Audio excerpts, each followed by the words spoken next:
I've known for a long time that music has a great emotional effect, on me, but never had the presence of mind to realize that I could use that intentionally, finding something that first matches how I feel, so I can tune in, so I can sync up with it.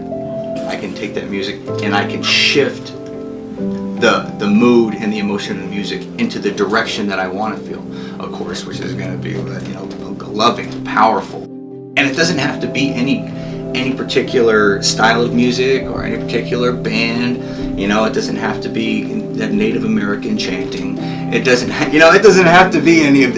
to be mystic drums. It doesn't have to be. Well, thank God there's so much music out there, because if all there was the music I listen to, a lot of people would be SOL.